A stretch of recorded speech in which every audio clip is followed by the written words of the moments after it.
digital content creators. They function as educators, reviewers, satirists, entertainers, musicians and influencers. ये सही मायने में sir Bharat के ग्रास रूट कम्युनिकेटर बन गए हैं और इनका यूट्यूब चैनल हो या इंस्टाग्राम पेज हो, ये इनके लिए सोर्स ऑफ एंटरटेनमेंट नहीं बल्कि इनकी सोर्स ऑफ इनकम है, इनका एसेट है. It is the fruit of their hard work. But एक चीज से ये सब परेशान है और उस मुद्दे को आज मैं सदन में उठाना चाहूंगा. That is the issue of fair use and arbitrary copyright strikes by digital platforms.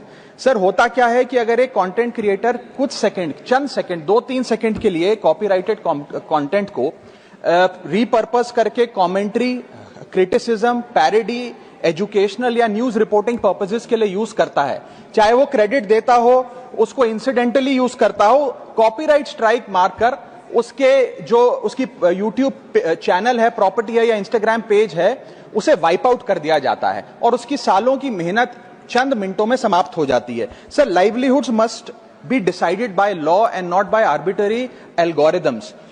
Sir, this by no means that one is against copyright holders. उनके हार्डवर्क और ओरिजिनलिटी को रिस्पेक्ट करने की जरूरत है, लेकिन यह समझने की जरूरत है that fair use is not piracy.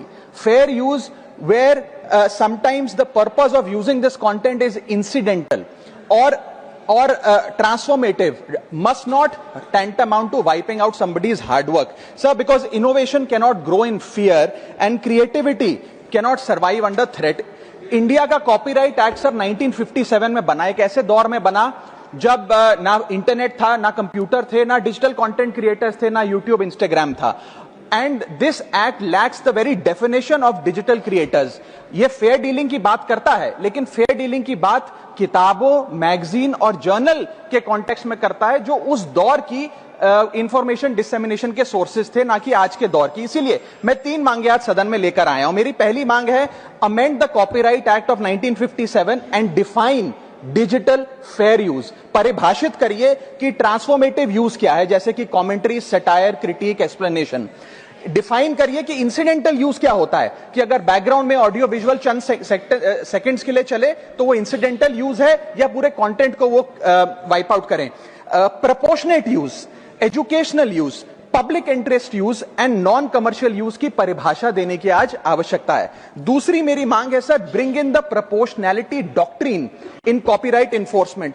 कि बैकग्राउंड में मान लीजिए कुछ सेकंड के लिए कोई वीडियो और साउंड चला, उसका यह मतलब नहीं होना चाहिए कि कंटेंट क्रिएटर की सालों की मेहनत कुछ चंद सेकंड्स में समाप्त हो जाए. My third demand sir is that mandatory due process before take down. किसी का भी